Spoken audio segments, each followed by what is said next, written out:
আসসালামু আলাইকুম প্রিয় দর্শক, অন্য মঞ্চের আলাপ চাইতায় আপনাদের সকলকে আমন্ত্রণ জানাচ্ছি। আপনাকে ধন্যবাদ। বাংলাদেশে এই ইউনূস অ্যান্ড গং তাদের বিচার হওয়া উচিত কয়েকটা কারণ। প্রথমত হচ্ছে, সেটা হচ্ছে যে জাতির পিতা বঙ্গবন্ধু শেখ মুজিবুর রহমানের 32 নম্বরের বাড়ি যে ভাঙা হয়েছে, কয়েকবার ভাঙা হয়েছে, এবং সেটা ভেঙে ওটা তো এখন বাড়ি না, এটা একটা একটা একটা মিউজিয়াম। এবং সেখানে যে দুষ্প্রাপ্য আপনার যে সমস্ত ডকুমেন্ট ছিল, যে সমস্ত এভিডেন্স ছিল, সেটা কার ইন্ধনে, দেশি বিদেশি কার ইন্ধনে সেটা বারবার ভাঙা হলো, এবং অন্তর্বর্তী সরকারের কারা ভেতর থেকে এটাকে হতে দিলেন, কারণ সেখানে পুলিশ সেনাবাহিনী কেন গেল, সেটার বিষয়ে আমি কিন্তু একটা মামলা করি। তো আপনার এই ছাত্র জনতার গণ অভ্যুত্থানের সময় কি এমন ঘটেছিল যে তিনবার দায় মুক্তি দিতে হচ্ছে? 90-এর যে গণ অভ্যুত্থান হয়েছে, 69 সালে গণ অভ্যুত্থান হয়েছে, সেখানে তো দায় মুক্তির প্রশ্ন আসেনি। তারা কি রাষ্ট্রীয় তারা নাশকতা করেছেন? তারা কি পুলিশ হত্যা করেছেন? তারা কি এমন কিছু করেছেন যেটার দায় মুক্তির প্রয়োজন হলো? আমরা তো অনেক গণতান্ত্রিক আন্দোলন দেখেছি, কোনো আন্দোলনের তো দায় মুক্তির প্রয়োজন হয়। আমি এটা বারবার বলেছি যে শেখ হাসিনা এবং বাকিদের যে বিচার হচ্ছে, এটা আইসিটির মামলা না, এটা পেনাল কোডের মামলা। কারণ ওই 5ই আগস্ট, জুলাই আগস্টে যে পরিস্থিতি ছিল, সেটা কোনো যুদ্ধ পরিস্থিতি ছিল না, সেটা কোনো গৃহযুদ্ধ ছিল না। মানে আন্তর্জাতিক অপরাধ হওয়ার জন্য যে পরিস্থিতি কিংবা এলিমেন্ট দরকার, সেটা সেখানে নাই। সেটা হচ্ছে যে একটা সরকারের বিরুদ্ধে জনগণ ক্ষুব্ধ হয়েছে, আন্দোলন চলছে, সেখানে আপনার যারা আইন প্রয়োগকারী সংস্থা তারা গুলি ছুড়েছে, মানুষ মারা গিয়েছে, এটা ডোমেস্টিক ক্রাইম। এবং সেক্ষেত্রে রাষ্ট্রেরও কিন্তু যুক্তি থাকবে। আপনি যখন এই সমস্ত মামলা আপনি যখন বিচারিক পর্যায়ে নেবেন, তখন কিন্তু যারা প্রধানমন্ত্রী ছিল, আইজিপি ছিল, তারপর স্বরাষ্ট্রমন্ত্রী ছিল, তারাও কিন্তু বলবেন যে মাননীয় মাই লর্ড, এই পরিস্থিতিতে আমি শক্তি প্রয়োগ করেছি। এবং পেনাল কোড, পিআরবি, তারপর অন্যান্য যে সমস্ত আইন আছে, সেখানে কিন্তু আপনি যদি কোনো জনতা উচ্ছৃঙ্খল হয়ে যায় এবং তারা যদি রাষ্ট্রীয় সম্পত্তি নষ্ট করতে থাকে, মানুষের জানমালের নিরাপত্তা লঙ্ঘিত হয়, তাহলে পরেই কিন্তু সেই মানে শক্তি প্রয়োগটা বৈধ। এটা কিন্তু জাতীয় আন্তর্জাতিক সব জায়গায় বৈধ। এবং আমি বারবার বলেছি যে আইসিটি যেটা গঠিত হয়েছে সেটা পুরোপুরি অবৈধ। যে আইসিটি আইন এবং যেটা ট্রাইব্যুনাল করা হয়েছে, এটা শুধুমাত্র 1971 সালে যে আন্তর্জাতিক অপরাধগুলো হয়েছে সেটার ক্ষেত্রে প্রযোজ্য, এইটার ক্ষেত্রে কোনোভাবেই প্রযোজ্য না। এবং দ্বিতীয়ত, তাজুল সাহেবের যে appointment as the chief prosecutor, এইটাও অবৈধ। কারণ তিনি যে আইসিটিটা ছিল আগে, যে আপনার জামাত এবং 1971 সালে যারা মানবতা বিরোধী অপরাধ করেছেন, ওইখানে কিন্তু তিনি আপনার জামাতের পক্ষের আইনজীবী ছিলেন। এবং ওখানকার সবকিছু মেনেই কিন্তু বিচার প্রক্রিয়া তিনি পরিচালনা করেছেন। তিনি কিন্তু আবার এই যে নতুন আইসিটির যে প্রসিকিউশন হয়েছে, এটা লিগ্যালি মোরালি কোনোভাবেই তিনি পারেন। আপনার জুলাই আগস্ট মাসে আসলে কি হয়েছে? হুম পুলিশ, র্যাপিড অ্যাকশন ব্যাটালিয়ন, তাদের গুলিতে কতজন মারা গিয়েছে? আর যারা তথাকথিত আন্দোলনকারী জঙ্গি জঙ্গি দেশীয় বিদেশি আন্তর্জাতিক জঙ্গিদের নিয়ে এসে তারা কতজনকে হত্যা করেছেন, এবং সেই সমস্ত হত্যাকাণ্ডের দায় সাবেক প্রধানমন্ত্রী এবং স্বরাষ্ট্রমন্ত্রীর উপর চাপানো হয়েছে, এবং কার দায় কতটুকু, কোথায় কি ঘটেছে, পুরো বিষয়টা আমরা জানতে চাই। এবং আপনার পুলিশ তো হত্যাকাণ্ড হয়েছে, আপনার 450 বোধহয় আপনার থানা লুট হয়েছে, সেখানে অস্ত্র লুট হয়েছে, এবং থানায় যে ডকুমেন্ট ছিল সেই ডকুমেন্ট নষ্ট করা হয়েছে। হ্যাঁ, সুতরাং পুরো বিষয়টা কিন্তু আমরা তদন্ত চাই। এবং যার যেটা যেখানে দায় আছে তার সেখানে বিচারটা হওয়া উচিত। এবং আপনি ডোমেস্টিক ক্রাইমকে ইন্টারন্যাশনাল ক্রাইম বানানো যাবে না। আর আপনি যদি কোনো বিচার হতে হয়, সেই বিচারটা হতে হবে ডিউ প্রসেস অফ ল।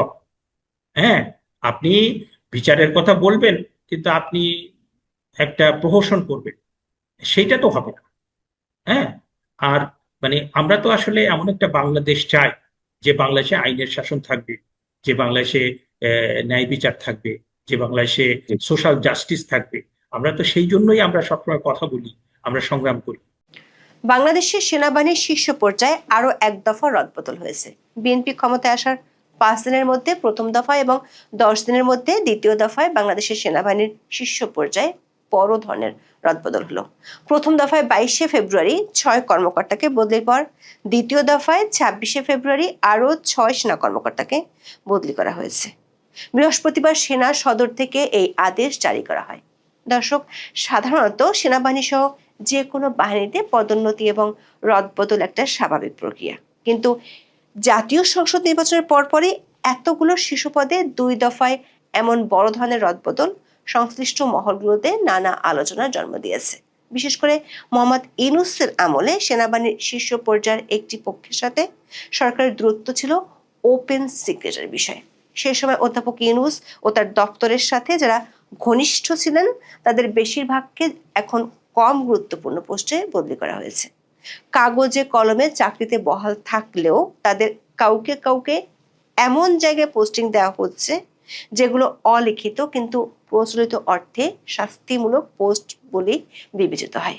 আবার সেনাবাহিনীর এমন বদলির সাথে বৈশ্বিক ও আঞ্চলিক শক্তিগুলোর প্রভাবের সাথে কোনো সম্পর্ক আছে কি না সে প্রশ্ন তুলেছেন কেউ কেউ।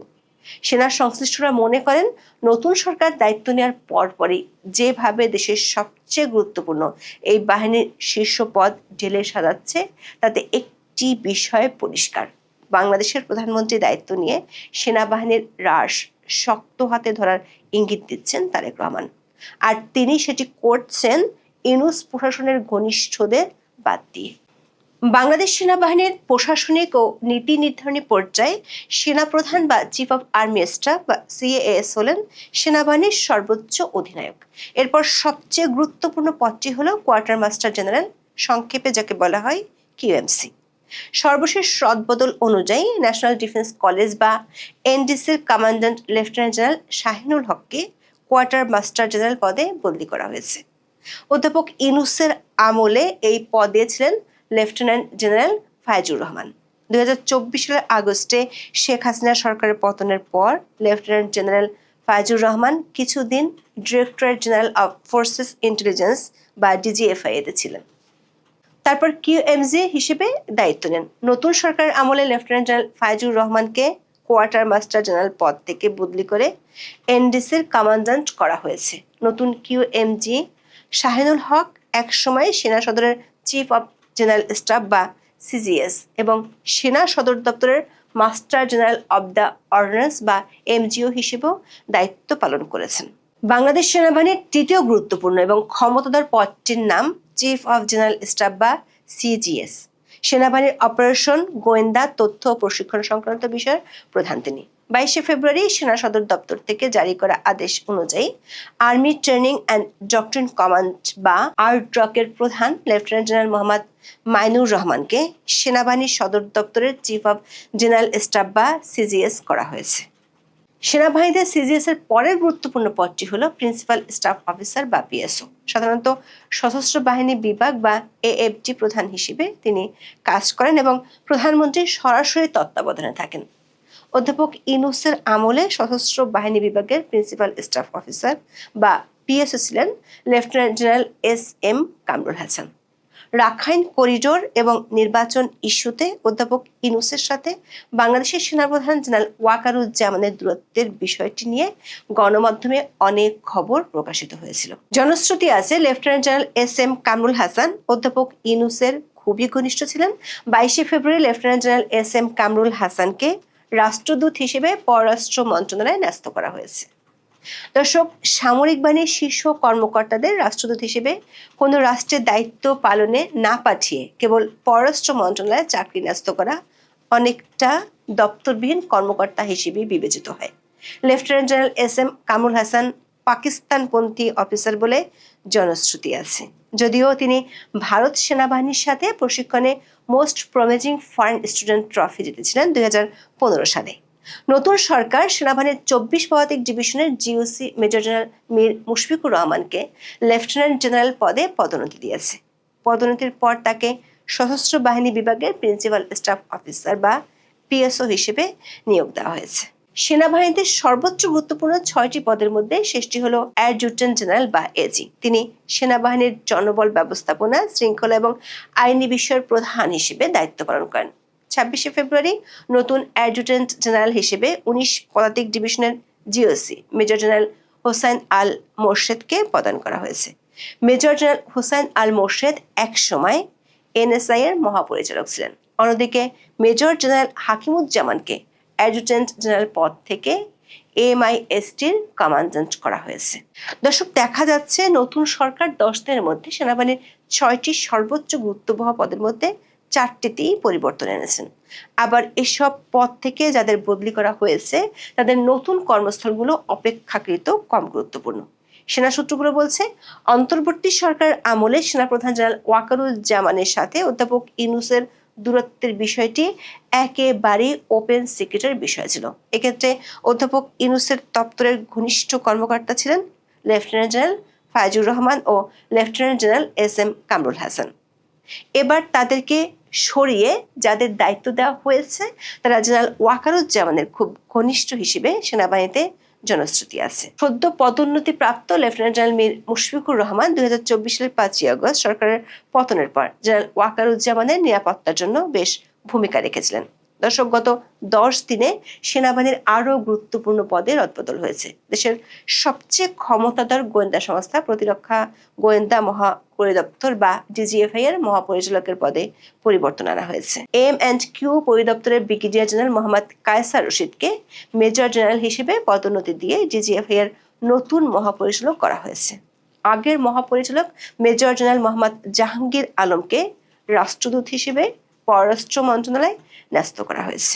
মেজর জেনারেল জাহাঙ্গীর আলমের চাকরি পররাষ্ট্র মন্ত্রণালয়ে ন্যস্ত করায় সামরিক বাহিনীর অভ্যন্তরে অনেক কর্মকর্তাই বেশ অবাক হয়েছেন। অন্তর্বর্তীকালীন সরকারের সাথে সামরিক বাহিনীর ভঙ্গুর সম্পর্ক স্থিতিশীল রাখতে মেজর জেনারেল জাহাঙ্গীর আলম বেশ চেষ্টা করেছিলেন। বাংলাদেশ সেনাবাহিনীতে মোট 10টি পদাতিক ডিভিশন আছে। এর মধ্যে কৌশলগত দিক থেকে 4টি পদাতিক ডিভিশনকে বেশ গুরুত্বপূর্ণ বলে ভাবা হয়। এগুলো হলো 9 পদাতিক ডিভিশন সাভার, 24 পদাতিক ডিভিশন চট্টগ্রাম, 33 পদাতিক ডিভিশন কুমিল্লা এবং 55 পদাতিক ডিভিশন যশোর।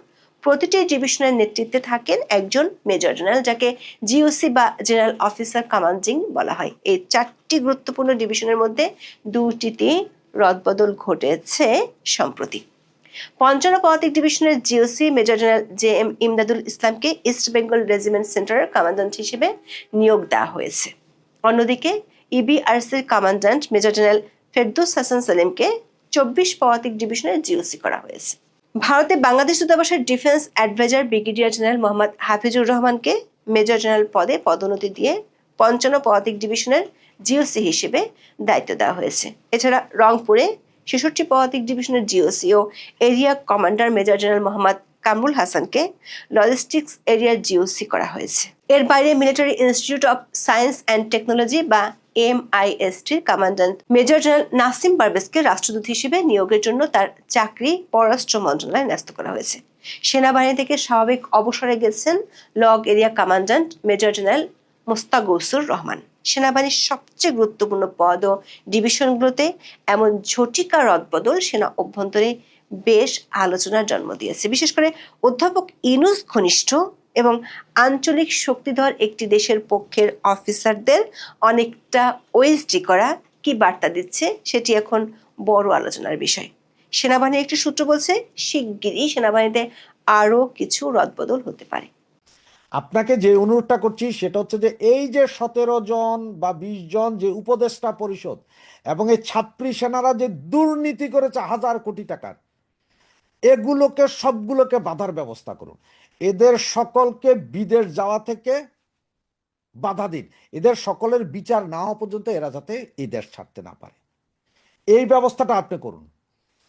আজকে ঢাকা ইউনিভার্সিটি ঢাকা বিশ্ববিদ্যালয়ের যে শিক্ষক কার্জন স্যার, তিনি ঘোষণা দিয়েছেন যে তিনি 4টা মামলা করবেন এই লুটেরাদের বিরুদ্ধে, ওনাকে সহযোগিতা করুন।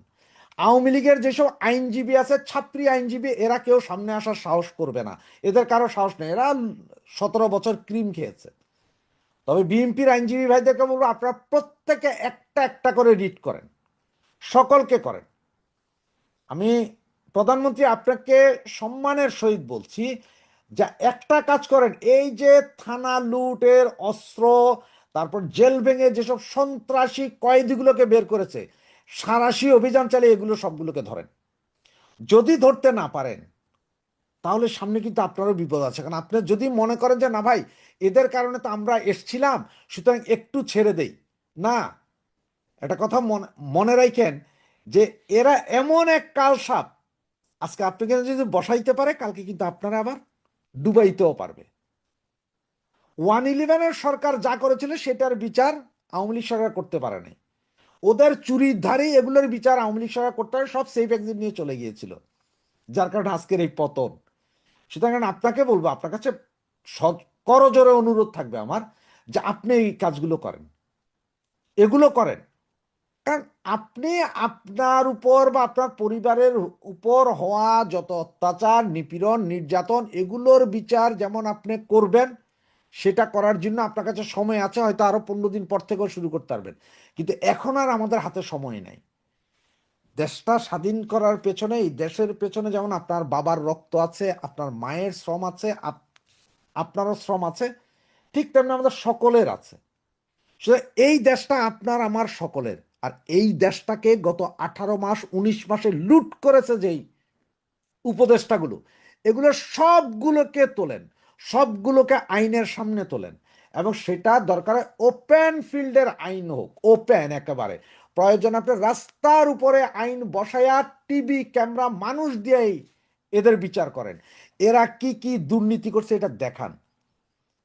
এতে আপনার সম্মান কমবে না, আপনার সম্মান বাড়বে। আপনার জনপ্রিয়তা কমবে না, আপনার জনপ্রিয়তা বাড়বে। এরা যে দেশটাকে লুট করে গেছে সেটার প্রমাণ করে দেওয়ার সময় এখন। কারণ মানুষ এখনো ভুলে নাই, কিন্তু আগামী 6 মাস পরে এই উপদেষ্টাদের কি করেছে না করেছে সব ভুলে যাবে, কিচ্ছু মনে থাকবে না। তখন আপনাকে আবার প্রশ্ন করবে লেবুর দাম 100 টাকা হইল কেন? কারণ বাংলাদেশে এখন লেবুর দাম 100 টাকা, এইটা বড় কথা হয়ে গেছে। 17 মাসে যে আপনার 20 থেকে 30 বিলিয়ন ডলারের দুর্নীতি করে গেছে সেটা ভুলে যাচ্ছে। এখন আপনি ক্ষমতায় এসে 3 দিন হয় নাই, লেবুর দাম কেন বাড়লো এটা নিয়ে আন্দোলনে নামা যাবে, কিন্তু ওনাদের দুর্নীতির কথা বলবে না। এখন আপনি আপনারা যখন বিভিন্ন জেলা উপজেলাতে যখন চেয়ারম্যান বা যেগুলো প্রশাসক নিয়োগ করছেন সেইটা নিয়ে কথা হচ্ছে, আর যখন হিজবুত তাহরির বড় নেতাকে বসিয়ে দেওয়া হচ্ছে ঢাকা সিটি কর্পোরেশনে, তখন কিন্তু আলোচনা এত হয় নাই। এগুলো বুঝেন একটু। সুতরাং আমি আপনাদের কাছে, যারা দেখেন আমার ভিডিও, তাদের কাছে বলবো একটু আপনারা সকলে সোচ্চার হন। এবং মাননীয় প্রধানমন্ত্রী আপনাকেও বলছি যে আপনি প্লিজ এই কাজটুকু করেন। এদের প্রত্যেকটাকে ধরা উচিত, প্রত্যেকটাকে ধরা উচিত। এবং এখন, কারণ লোহা আগুনের তেতে লোহা গরম হয়েছে, বাড়িটা কিন্তু এখনই দিতে হবে। একটাও যাতে, এই যে 2-3 জন বেরিয়ে গেছে, দেশ ত্যাগ করেছে, বাকিরাও দেশ ত্যাগের প্রসেসিং এ আছে। কে কোন দেশে যাওয়ার প্রসেসিং করতেছে, কি করতে, সব আপনাকে বলতে পারবো। যদি প্রয়োজন হয় আমি আপনাকে লিস্ট দিতে পারবো। এদের সকলকে ধরেন, সবগুলোকে ধরেন, এদের দুর্নীতি যে কি পরিমাণ হয়েছে ধরেন। এই যে ডিসিএসপি যারা আপনার বিভিন্ন জায়গায় ছিল, এই যে রাজশাহী টাশাহী যেই সব জায়গায় দেখেন গা, এক একটা জেলা ওয়ারিতে আপনার আসন কম, জামাতের আসন বেশি, সব জামাতই ছিল, আমি এর আগেও বলেছিলাম। সবগুলোকে ধরেন। কোটি কোটি টাকার দুর্নীতি হয়েছে গত 17 মাসে। এই যে আজকে না হোক আগামী সপ্তাহে হইলো যারা মামলা করতে যাবে, সে যেই হোক, দুর্নীতি দমন সংস্থায় হোক আর কোর্টে হোক, সকলকে মামলা করার জন্য সহযোগিতা করেন। বিএনপির আইনজীবী আপনারা যারা আছেন, আপনাদের বলো সহযোগিতা করেন। এরা মামলা করুক, এরা বিএনপির বিরুদ্ধে করবে না, এরা করবে এই 17 মাসের দুঃশাসনের এই উপদেষ্টাদের বিরুদ্ধে, যারা দেশ খেয়ে গেছে। এদের দুঃশাসন, এরা যে দেশ খেয়ে গেছে, এইটার দায়ভার কিন্তু আপনাকে টানতে হবে আগামী 6 মাস পরে। যা লুট হয়েছে, যেই অশান্তি দিয়ে গেছে, সেটা আপনাকে টানতে হবে। যেই চুক্তিগুলো, অবৈধ চুক্তিগুলো করে গেছে, সেগুলো আপনাকে টানতে হবে। আর এখন থেকে যদি এগুলোকে যদি মামলা করা যায়, আপনারা যদি প্রকাশ্যে এইসব মামলাগুলো করেন, তাহলে এই চুক্তি থেকে যদি আপনি বেরিয়ে আসতে গিয়ে যদি বাংলাদেশ যদি কয়েক বিলিয়ন ডলার জরিমানাও দিতে হয়, সেটাও মানুষ সহ্য করে নিবে। মানুষ সহ্য করে নেবে যে ঠিক আছে, এইসব চুক্তি বাতিল করার কারণে 5 বিলিয়ন ডলারের ক্ষতি হচ্ছে দেশের। মানুষ 3 বেলার জায়গায় 2 বেলা খাইও আপনাকে সমর্থন দেওয়া যাবে। কিন্তু এই লুটেরাদেরকে শায়েস্তা করতে হবে এবং এদেরকে ধরেন প্লিজ। আপনার কাছে এটাই আকুল আবেদন। ধন্যবাদ। এইখানে এই ডক্টর ইউনূস যে আমাদের মুরগি চোর, হাঁস চোর, টপ চোর দিয়ে গেল এবং সেই সাথে বাংলাদেশের অর্থনীতিকে পঙ্গু করে গেল এবং 45,000 কোটি টাকা ঋণ মাথায় রেখে গেল, এগুলো পরিকল্পিতভাবে করেছে। এই দেশটাকে কিভাবে পিছিয়ে দেওয়া যায় আরো 50 বছর। বরবাদ মাঝহার তো বলেছে, আমরা বলেছিলাম 20 বছর পিছিয়ে দিয়েছে। তার জন্য আমাদের আওয়ামী লীগের ভারত, বঙ্গবন্ধু আর মুক্তিযুদ্ধের বদনাম, আর কোনো কাজ নেই সিংকুবামদের। সিংকুবামেরা যেখানেই যাবেন এই 3টা বিষয়কে বিতর্ক, আওয়ামী লীগ, মুক্তিযুদ্ধ, আওয়ামী লীগ, বঙ্গবন্ধু আর ভারত, এই 3টা বদনাম তারা করবে। তারা করবেই। তারা সারা মানে মৌলবীরা যেমন দিনে 5 বার নামাজ পড়ে 6 বার বঙ্গবন্ধুরে গালি দেয়, ঠিক আছে, নাহলে তাদের ইবাদত কবুল হয় না। আর বামপন্থী যারা, তারা দিনে 12 বার গালি দেয়, এমনকি এদের যখন পায়খানা কষা হয়ে যায় তখনও গালাগালি করে। কারণ এরা যদি কোনো কারণে বঙ্গবন্ধু, আওয়ামী লীগ, ভারতকে গালি না দেয়, ওই দিন তাদের টয়লেট হয় না। এই সিংহবামদের আমি তাদের সাথে থেকে দেখেছি। সিংহবামেরা কিন্তু আপনি মনে রাখেন, এই যে আমরা মৌলবাদী গোষ্ঠী কৌমিদের, জামাতিদের গালি দেই, এদের সাথে 1000 গুণ বেশি বদমাইশ হলে সিংহবামেরা। এই চিঙ্কুবাম, এই দৃক শহীদুল আনু মোহাম্মদ গ্যাং, এই গ্যাংটা বিশ্ববিদ্যালয়ের ছাত্রদের মগজ ভিন্ন দিকে নিয়ে গেছে। এই যে যত দেখবেন যে মুক্তিযুদ্ধ বিরোধী ন্যারেটিভ আসে বিশ্ববিদ্যালয়ের ছাত্রদের, সবগুলো এদের কোনো না কোনোভাবে তাদের দ্বারা প্রভাবিত। ওই যে কি যেন একটা খুলছিল, কি যেন একটা খুলছে, কি ভবের পাগল নাকি কি ভবের পাগল একটা মানে আলোচনার অনুষ্ঠান করে। এই ভরত মাজার পিছনে কিন্তু দেখবেন, পিছনে রাখবে গানের দেবী, কবিতার দেবী, সরস্বতীর ছবি রাখে, নদীর দেবী, সরস্বতীর মূর্তি রাখে। কিন্তু উপরে উপরে কি করে, উপরে রাখে এইটা, আর ভিতরে কি করে, ওই যে চিন্ময় কৃষ্ণ দাসকে জেলে তুলে, আবুল সরকারকে জেলে তুলে। আচ্ছা, একটা জিনিস কল্পনা করেন তো স্যার, আপনার সাথে আমার যেটুক সম্পর্ক, এত বড় নাটকবাজ, এই যে বরবাদ মাজারেরা, এদের কাজই হলো দেশের ভবিষ্যৎ নষ্ট করা, তরুণ সমাজ, ছাত্র সমাজের মগজ ধোলাই করা। এরা আরো ভয়ঙ্কর। এদেরকেও বিচারে আওতায় আনতে হবে যদি কোনোদিন আমাদের হাতে সুযোগ আছে, যদি কোনোদিন আমাদেরকে আদালতে যাওয়ার সুযোগ হয়, যদি আদালত ফাংশন করে। জুলাই সন্ত্রাসের মামলা থেকে এই বরবাদ মাজাহার কিন্তু বাদ যাবে না, কারণ ডক্টর ইউনূসের সাথে বরবাদ মাজাহার 1 নম্বর যৌথ আসামি। আওয়ামী লীগের আসলে এটা ভুল সিদ্ধান্ত ছিল একজন আমলাকে প্রেসিডেন্ট বানানো, এটা একটা ভুল সিদ্ধান্ত ছিল। অনেকেই আওয়ামী লীগের ভিতরেও তখন সমালোচনা করেছিল, কিন্তু বাংলাদেশের প্রেক্ষাপটে তো জানেন যে দেশের প্রধান বা দলের প্রধান কোনো সিদ্ধান্ত নিলে তার বিরুদ্ধে কেউ প্রকাশ্য কথা বলে না। কিন্তু অনেকেই তখন এটাকে, কেউ কেউ তখন সারপ্রাইজ বললো যে একটা আমলাকে নিয়ে আসলো। আমরা তখন আওয়ামী লীগের অনেকেই বরেণ্য নেতা ছিলেন যাদের প্রেসিডেন্ট হওয়ার কথা আমরা শুনেছিলাম, কিন্তু হঠাৎ করে দেখলাম এই চুপ্পুকে আনা হইলো, ঠিক আছে, শাহাবুদ্দিন চুপ্পুকে আনা হইলো এবং তাকে নিয়োগ দেওয়া হইলো। তখন আমারও চিন্তা করেছিলাম যে আমলাকে দেওয়া ঠিক না, কারণ আমলাদের ব্যাপারে আমলারা যে কোনো সময়, মনে করেন যে আইবি রহমান, তারপর সাবর হোসেন চৌধুরী, তাদেরকে তো ধরে নিয়ে গেছিল জেলে, তাদেরকে দিয়েও তো শেখ হাসিনার বিরুদ্ধে বিবৃতি দিতে বলেছিল, এমনকি আওয়ামী লীগ ভেঙে নতুন দল করতে বলেছে, তারা তো রাজি হয় না, জেল কেটেছে। কারণ কি? কারণ তারা রাজনীতিবিদ, তাদের হেডাম আছে। ওই যে বর্তমানে ওই যে মান্নাবাইয়ের পেতিপাড়া জাহিদুর রহমানের বাসায় দিল, তাদের হেডাম আছে। মানে আমরা যারা রাজনীতি করি, আমাদের মেরুদণ্ডের মিনিমাম একটা অবস্থান থাকে, কিন্তু আমলাদের কোনোদিনই মেরুদণ্ড। আপনি দেখেন না, মেজরদের যুদ্ধ করেছে তারা। এই যে মেজর আখতারুজ্জামান জামাতে যোগ দিয়ে দিল, এটা কি করে হলো? এই যে কর্নেল অলি জামাতে চলে গেল, মানে জোটে চলে গেল, এটা কি করে হলো? কারণ আমলা, সেনাবাহিনী, এদের ভরসা নাই। আমি বরাবরই বলে আসছি যে বাংলাদেশ নয়, তৃতীয় বিশ্বে মৌলবাদী শক্তি এবং মিলিটারি কোনোদিনই গণতন্ত্রের পক্ষে কাজ করবে না। আর বিশেষ করে আওয়ামী লীগের জন্য তো নয়ই। আওয়ামী লীগের প্রধান শত্রু কিন্তু মোল্লা আর মিলিটারি, এটা আওয়ামী লীগদের বুঝাইতে পারি না। অনেকে এটা বলে রাগ করে, বলে যে না না এইভাবে বললেন না, আমাদের ভোট কমে যাবে। মনে হয় আওয়ামী লীগের ভোট, আমার কথায় ভোট কমবে, আর এটা না মানলে তাদের ভোট বেড়ে যাবে, মানে তাদের বক্তব্যটা এরকম। আপনি কি জানেন যে একটা সময় বামপন্থীরা কি বলতো জানেন? আমার সামনে বলেছে যে তসলিমা নাসরিনের কারণে নাকি বাংলাদেশে মৌলবাদ বৃদ্ধি পায়। আর চুপ্পু সাহেব আওয়ামী লীগের প্রেসিডেন্ট, শেখ হাসিনার বিরুদ্ধে কথা বলবে এই প্রেসিডেন্ট, শেখ হাসিনার প্রেসিডেন্ট, আওয়ামী লীগের প্রেসিডেন্ট। মানে এটা তাদের একই সাথে দুর্ভাগ্য। এই ব্যাপারে সম্ভবত গফফার চৌধুরী নাকি আহমদ সভা বলেছিলেন যে আওয়ামী লীগের শত্রু আওয়ামী লীগের শত্রু কিন্তু আওয়ামী লীগ যারা শত্রু মনে করে তারা না। কারণ আওয়ামী লীগ কেন বলছে এটা? আওয়ামী লীগ সিদ্ধান্ত নিতে ভুল করে, আওয়ামী লীগ বরাবরই তার বন্ধুর সাথে খারাপ আচরণ করে এবং যারা তার বন্ধু নয় তাদেরকে কাছাকাছি আনে। আমি বইটার নাম ভুলে গেছি, তিনি তার আত্মজীবনীতে নিজে লিখেছেন, সেই লেখক যিনি এই ঘটনা দেখেছেন। তিনি বঙ্গবন্ধুর কাছে গিয়েছিলেন তাকে খবর দিতে যে 15ই আগস্টের পরিকল্পনার কথা। তিনি যখন প্রবেশ করলেন, গিয়ে দেখেন ওই পরিকল্পনার সাথে যে জড়িত, তিনি কথা বলা শুরু করতেই তিনি স্ক্রিনের বাইরে থেকে চলে আসলেন। কারণ প্রধানমন্ত্রী নিরাপত্তার ওইখানে স্ক্রিনের পিছনে আগে পিছনে লোক থাকে, সেটা চলে আসছেন। উনি লিখেছেন তখন তিনি আর বলতে সাহস পাইলেন না।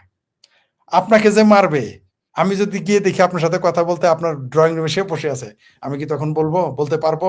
সম্ভব না। আওয়ামী লীগ বরাবরই এই ভুলটা করেছে, বরাবরই, এখনো করে।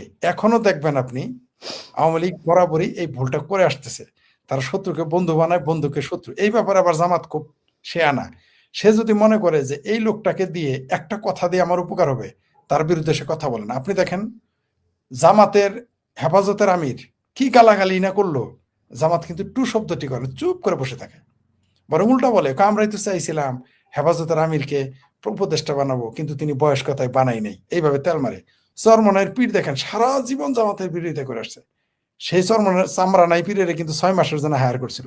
বিএনপিকে কি গালি গালাজ করেছে চরমনাই পীরকে দিয়ে, এগুলো আবার জামাত খুব ভালো বোঝে।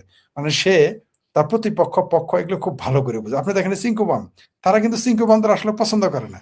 এই যে মেঘো মোল্লার কথা বললেন, মেঘো মোল্লা, আমি তাকে নাম দিয়েছি মেঘো মোল্লা বসু। এই মেঘো মোল্লাকে 5,000 ভোট দিয়েছে, দেখতে পাচ্ছেন তো পুরস্কার দিয়েছে কি, সামসামি করার জন্য তারা 5,000 ভোট দিয়েছে। এই নীল ক্ষেতের ছাপ্পা মারা ভোট। বামপন্থীরা কোনোদিন 5,000 ভোট পাবে? এটা এটা তো ঢাকা শহরে পুরান ঢাকার যে ঘোড়া আছে, পুরান ঢাকার যে ঘোড়াগুলো আছে না সদরঘাটে চলে, ঘোড়াও তো বিশ্বাস করবো না। মানুষ তো দূরের কথা, 5,000 ভোট ঢাকা বিশ্ববিদ্যালয়ে দিবে মেঘো মোল্লাকে? আমরা তো এগুলো বুঝি। তো বাংলাদেশে এই চুপ্পুকে নিয়োগ দেওয়াটা ভুল ছিল, ভুলের খেসারত কিন্তু আমরা যেমন তার সমালোচনা করতেছি, খেসারতটা কিন্তু আওয়ামী লীগকে আগে দিতে হচ্ছে। এই পরিণতি যেমন হেফাজত সবচেয়ে বেশি ক্ষতি এখন আওয়ামী লীগেরই করতেছে। এই প্রেসিডেন্ট দেখেন 12 তারিখে কেউ কেউ তো প্রশংসা করেছে, আমি বলছি না একটু দেখি একটু ছাড় দেই, 24 ঘন্টা পারে না সে শেখ হাসিনার বিরুদ্ধে কথা বলতেছে। তার মানে কি? মানে হলো যে এই যে এই শাহাবুদ্দিন রহমান চুপ্পু, আর একটা মজার বিষয় আছে, তিনি কিন্তু বলতেন যে তার নাম যেন চুপ্পু না বলা হয়, এই নামটা যেন কাইটা বলা হয়। মনে আছে তো? ওই যে পাকিস্তানের একজন জামানা ছিল, সে মির্জাফরের বংশধর, সেটা যেন গোপন করা হয় বলছিল। তিনি চুপ্পু সাহেব বলতো কি তার নামটা যেন চুপ্পু না বলা হয়, কিন্তু মানুষ তার চুপ্পু হিসেবেই জানে, তার আসল নামকে আমিও জানি না, মাঝে মাঝে ভুলে যাই। ঠিক আছে, শাহাবুদ্দিন, মোহাম্মদ এইটা শাহাবুদ্দিন। হ্যাঁ, তিনি হীনমন্যতায় ভোগেন। তবে তিনি দেশের প্রেসিডেন্ট ছিলেন, হেড অফ দ্য স্টেট ছিলেন, তার সাথেও যে বেআইনিটা করা হয়েছে, এই কারণে একটা কাজ ভালো হয়েছে, তার স্টেটমেন্টটা কিন্তু আমাদের কাজে দিবে। তার স্টেটমেন্টের মাধ্যমে আমরা কিন্তু অনেক লোকের বিরুদ্ধে মামলা করতে পারবো, সরকার করতে পারবে, জেলে দিতে পারবে, ফাঁসি হয়ে যাবে তার কথাতেই। তিনি কিন্তু ওই যে আমাদের অঞ্চলে একটা কথা আছে, ফাটা বাঁশের সিপাহি ভরে গেছে। চুপ্পু কিন্তু মতান্তরে নিজেও বিপদে পড়তেছে, আস্তে আস্তে নিজেও একসময় বিপদে পড়বে। অলরেডি জামাতারা তার অভিশংসন চেয়েছে, আমার ভাবির পোলারা তো তাকে গ্রেপ্তার করতে বলেছে। তারপর আপনার এক একজন এক এক কথা বলতেছে। তার এই মুহূর্তে উচিত বিএনপি তাকে দিয়ে এখন গেম খেলবে এবং তিনি সেই খেলায় অংশ নেবেন। এখন তো তার অন্তত জেলে যাওয়ার ভয় নাই, মেরে ফেলার ভয় নেই। এখন তো যেভাবে নির্বাচন হোক, একটি নির্বাচন হয়েছে, এখন তো তাকে হত্যা করবে না। তারপরও তিনি কেন এই ভাষায় কথা বলতেছেন, সেটা 12 তারিখে আরো সুস্পষ্ট হয়ে যাবে। তার বক্তব্যের মাধ্যমে তার গাদ্দারিটা আরো সুস্পষ্ট হয়ে যাবে। তবে আওয়ামী লীগের শত্রু সবসময় আওয়ামী লীগ ছিল, আওয়ামী লীগের কাছের লোকেরাই আওয়ামী লীগের ক্ষতি করেছে। শত্রু দ্বারা আওয়ামী লীগ কম ক্ষতিগ্রস্ত হয়েছে, হয়নি তা বলবো না, আওয়ামী লীগ শত্রু দ্বারা অতটুকু ক্ষতিগ্রস্ত হয় নাই। আমি আওয়ামী লীগের ইতিহাস ঘেটে দেখেছি, শুরু থেকেই একেবারেই আওয়ামী লীগ যখন সৃষ্টি 50 দশক থেকেই আমি গবেষণা করে দেখেছি, আওয়ামী লীগ বরাবরই সবচেয়ে বড় আঘাতটা পেয়েছে, সবচেয়ে বড় আক্রান্তটা হয়েছে, মুখোমুখি হয়েছে তার পক্ষের লোক দিয়ে। তবে এইবার ওই তুলনায় কম, এইবার ওই তুলনায় গাদ্দার ওই তুলনায় আমি কমই দেখতেছি। কম বলেই শেখ হাসিনা বেঁচে যেতে পেরেছেন, নাহলে মারা যেতেন, এটাও আমি আবার নিশ্চিত। আর সেনা প্রধানের যে নিয়োগটা বললেন, রাজনীতিতে, ব্যবসায়, যুদ্ধে আত্মীয়তা চলে না ভাই। আমরা তো শেখ হাসিনার আত্মীয় না, আপনি তো শেখ হাসিনার আত্মীয় না, আপনি আওয়ামী লীগ করেন না, আমি আওয়ামী লীগ করি না। এখানে মতাদর্শের ব্যাপার, রাজনীতিতে মতাদর্শ। জামাত দেখেন এই ব্যাপারে আপনার কিন্তু জামাতের আমরা সমালোচক, কঠোর সমালোচক, কিন্তু জামাতের একটা বিষয় আপনাকে প্রশংসা করতে হবে। আপনি দেখেন জামাত তার মায়ের পেটের ভাই লোক চাকরি দিবে না যদি জামাত ইসলাম না করে, শিবির না করে, চাকরি দিবে না ইসলামী ব্যাংকে। আপনি ইসলামী ব্যাংকে আওয়ামী লীগ তো বহুত দূর কি বাদ, একটা বিএনপির লোককে আপনি পারবেন না। এটা আমি প্রুফ করার জন্য একবার গিয়েছিলাম, আমি প্রুফ করার জন্য বিএনপির লোককে চাকরি দেওয়ার চেষ্টা করেছিলাম, বিএনপি পন্থীকে প্রুফ করার জন্য পয়সা ঘুষ দিয়েছিলাম। আপনি জানেন ঘুষটা অবশ্য ফেরত দিয়েছে, ইমানদার বেঈমান, ঘুষটা ফেরত দিয়েছে, চাকরি কিন্তু দেয় না, বিএনপি লোক চাকরি দেয় নাই। আপনাকে জামাত হইতেই হবে, নাহলে আপনাকে ইসলামী ব্যাংকে you believe it or not. আর একটা কথা বলি, এই জামাতে ইসলামীরা রাজাকার আলবদরদের স্বাক্ষর দিলে ব্যাংকে লোন দেয়, আপনি জানেন, আমি সাক্ষী। মনে করেন পুরনো রাজাকার আলবদর যারা ছিল 20-30 বছর আগে, তাদেরই কমান্ডে আপনি ব্যাংকে গেলে আপনাকে লোন দিয়ে দিত। হাস্যকর ব্যাপার, যা বাংলাদেশ আর কোথাও নাই। মানে এটাই হাস্যকর ব্যাপার, ভাবতেই পারবেন না এটা। আপনি কিন্তু আওয়ামী লীগ ক্ষমতায় থাকলে আওয়ামী লীগের কোনো নেতার সাইন নিয়ে গেলে আপনাকে লোন দিবে না, বিএনপি ক্ষমতায় থাকলে বিএনপি নেতার রিকমান্ড নিয়ে গেলে আপনাকে কিন্তু লোন দিবে না। কিন্তু ইসলামী ব্যাংকে আপনি যদি একটা জামাতের রুকনের জেলা জেলা কমিটি আছে না, বড় নেতা জেলা কমিটির সভাপতি সেক্রেটারি সাইন নিতে পারেন, লোন হয়ে যাবে ইসলামী ব্যাংক থেকে। এটা আমাদের বাংলাদেশের মানুষ বুঝতে পারে না। এই ব্যাপারে এদের কাছ থেকে আবার আওয়ামী লীগ বিএনপি শেখার আছে। জামাত কিন্তু কোটি টাকা ঘুষ দিলেও